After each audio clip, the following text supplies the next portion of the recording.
Let's go on to Jean Gruss with story number 4. Jean, this is a piece that comes out of The Real Deal. I'm going to read you the headline for a couple graphs, and I want you to comment. Let me give some history before I get into it.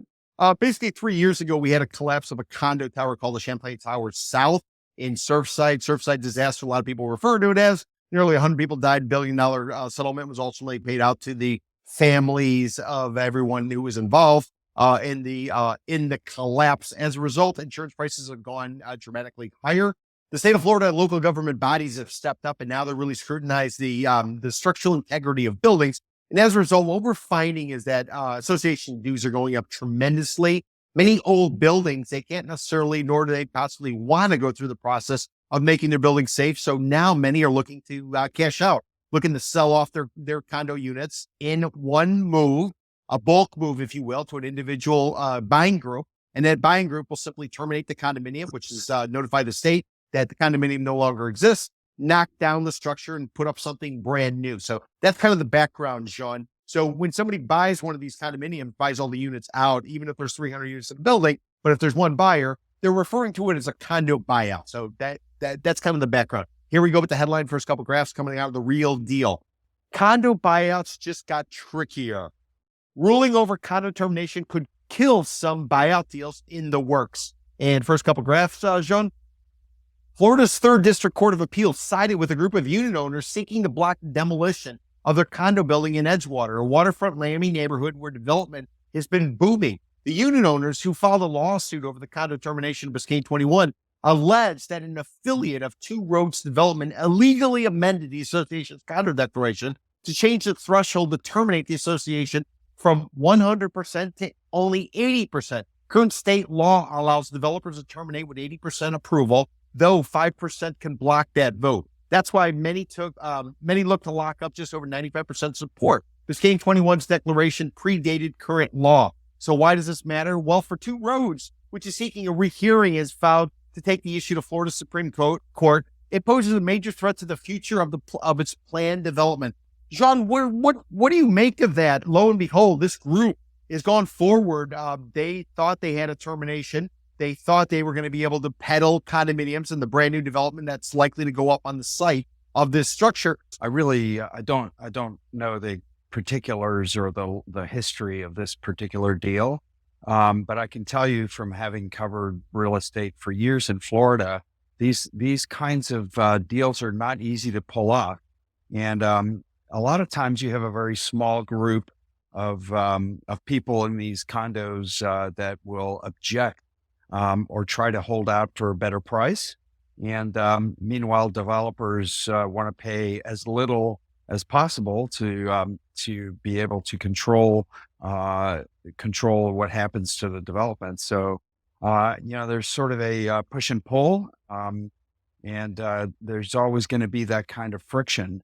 And I think from the developer standpoint, what I've noticed is a lot of these deals in general fail because of lack of communication and trying to get the residents on board. And they'll go about it sometimes in a sneaky way, try to control as many units as they can, change the rules, and and then hope that the holdouts disappear. So sometimes that works and sometimes it doesn't. I really don't know anything about this particular case, so I'm not talking about that case, but I've seen that happen before, and a few intransigent owners can really screw up a deal. And I'm a little surprised in the story itself that it says that they already started pre-sales of these condos without having locked it up. And I'm finding that like pretty surprising because you need to have control of the building before you start pre-sales. 100%, John, 100%. Jean, this sort of reminds me, if you remember back in the early 2000s, there was this mobile home community located right on the ocean in Delray Beach, Florida, just south of Mar-a-Lago and Palm Beach County, where former President Trump has his facility. This place called Briny Breeze. Some developer came in, offered $1 million a lot, basically to pack up your mobile home and get it the hell out. And everybody could piss off with their $1 million and do whatever they want to do. And there were a couple of people who sort of jammed it up. And lo and behold, once the deal got back on schedule or on the path, the market changed on them. And now everybody was stuck with their mobile home. So many years later, it's still never gotten developed. I just wonder, Jean, is there a possibility, given where we are in the marketplace, this type of contention, if a project, and you don't have to talk about this one specifically, but generally speaking, if you're going forward with something and it gets knocked off keel and the market suddenly changes and a developer has a chance to maybe reconsider whether or not they actually want to take this down at the current price, because in the future it might actually be cheaper if prices fall. Any general wisdom you might be able to share as somebody who's lived in Florida forever? Yeah, I mean, I think in general, if you're getting a sweet deal to move out of your condo, to sell your condo from a developer, and you're at the peak of the market, take it. I mean, I don't know why these guys are holding out. You know, we're definitely closer to the end of the cycle than we are at the beginning. So, I mean, if you're going to sell, this is the time to sell. And perhaps you may have missed it. I mean, the way things are going right now, you may have missed the peak.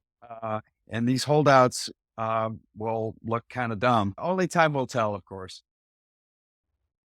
Only time will tell. Anyone else on the panel want to chime in on whether are we already past the peak and these people should take the cash for this old shitty condominium building? And I feel like I can say that because I've been in it, I've known it, I've seen it. It's a crappy old structure. Everybody's pretty much packed their stuff and left. If you can get that kind of money to piss off, I don't know why you don't. Forrest, Mr. Fakler, anybody have a comment? No, I agree. I'd take it right now. Take it and go. Take the cash. Take the cash. Take the Okay. cash.